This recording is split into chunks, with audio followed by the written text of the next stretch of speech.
Hi, it's Thomas DeLauer with Keto Mojo, and I'm going to help you understand how protein can sometimes kick you out of ketosis. How many times have you ever been on a ketogenic diet and you found that you get kicked out of ketosis and you find that you're really not getting the optimal benefits of ketosis as you should be? Well, believe it or not, if you have slightly too much protein, you can kick yourself out of ketosis. You see, what happens, it's a process known as gluconeogenesis. Gluconeogenesis is a very normal thing that occurs every single day in our bodies. It's where our body takes amino acids from proteins that have been broken down and converts them sort of in a reverse engineering fashion into a sugar. See, ordinarily, we have glycolysis, where our body takes carbohydrates out of our muscles and turns it into a usable form of sugar. In this case, our body sort of works backwards.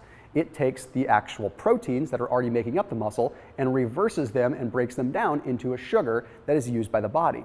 But here's the thing. If you've measured your ketones, you might see that you actually get kicked out of ketosis if you have too much protein, simply because your body is now taking extra protein and converting it into a sugar, which can blunt the effects of ketones.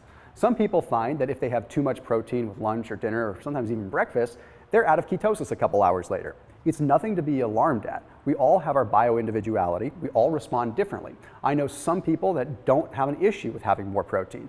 But if you're following all the rules of a ketogenic diet and you're still finding that you're getting kicked out of ketosis and not getting the full benefit, you may want to take a look at your overall protein levels. The other thing that can cause an issue is actually not having enough fat.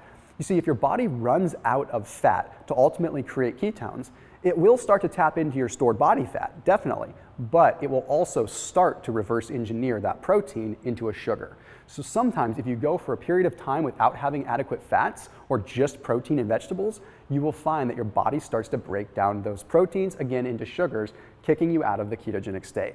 We all know that the gold standard to test your ketones is with an actual blood meter. So that's probably the best way that you can start to identify if proteins are kicking you out or if abstaining from food for a certain length of time is kicking you out of ketosis. So make sure that you keep it locked in here with Keto Mojo so that we can bring you all the emerging news when it comes down to ketosis, but also help you understand how your body works and how ketosis is affecting you in a positive way and sometimes those annoying ways like with gluconeogenesis. I'll see you soon.